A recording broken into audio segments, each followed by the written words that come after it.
Hey everybody, Jennifer here with Beckworth Blooms, and in today's video we are going to be making this gorgeous preserved flower wreath. Hopefully you guys can see that okay. With materials that we carry at beckworthblooms.com. And I just wanted to show you some of the flowers that we're going to be using. So this really pretty minty green right here is preserved sage. We have some yellow yarrow. The blue right here is a really pretty spiral eucalyptus. And then the purple is actually a wildflower called lupin.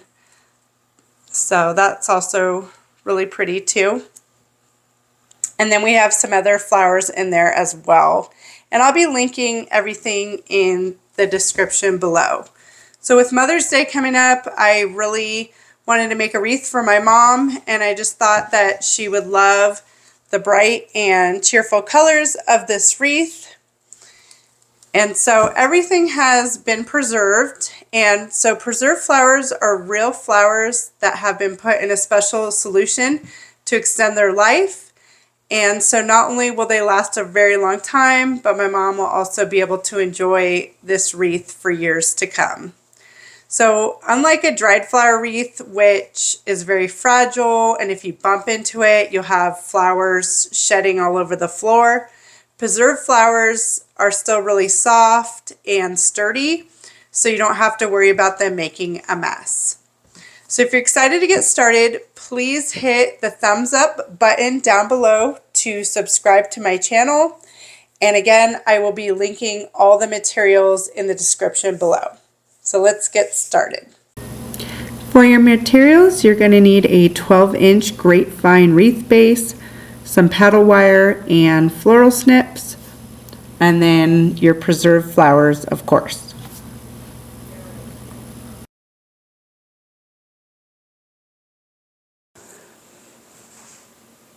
So I've made individual bunches out of the flowers just to make it easier.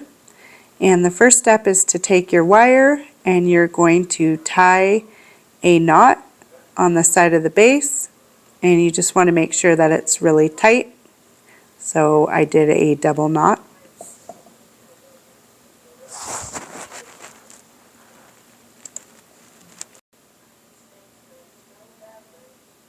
And then you're just going to take your first bunch of flowers and put them over that knot to cover them. And then take your wire, and I wrap usually 2 to 3 times around the stems, and then just make sure I pull it as tight as I can. And for the first bunch, I faced it slightly inward, and the next bunch I'm going to face slightly outward.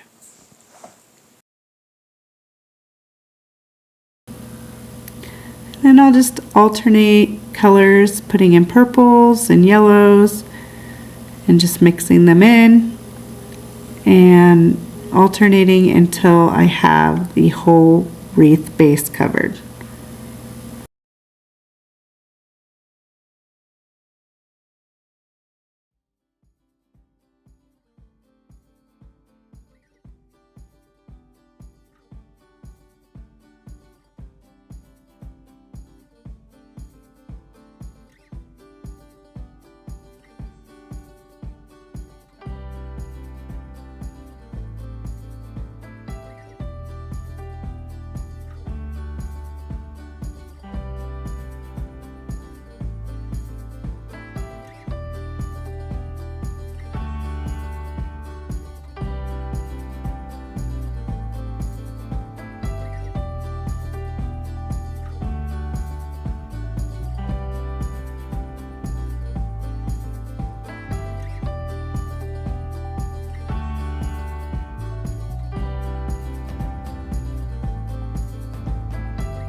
Now, as you're starting to finish off the wreath, just make sure you gently lift up the flowers beforehand, and then you're going to place a smaller bundle and then just carefully wrap the wire around so that way you don't hurt any of the flowers that are already on the wreath.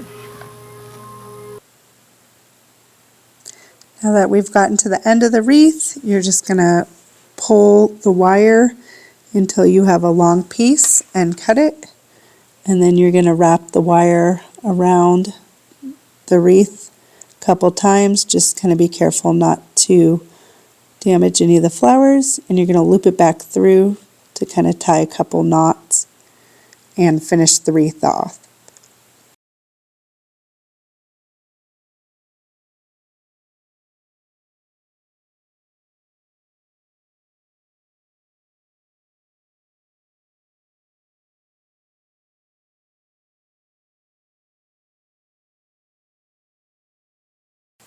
Now, once your wreath is done, you can take a look at it, and if there's any bare spots or areas where more flowers need to be added, you can either wire them in or just use a hot glue gun and glue some more flowers in there.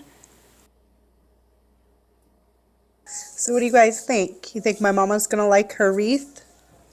Thank you so much for being part of this tutorial. And again, please don't forget to hit the subscribe button and thumbs up down below. And I'd love to hear your comments.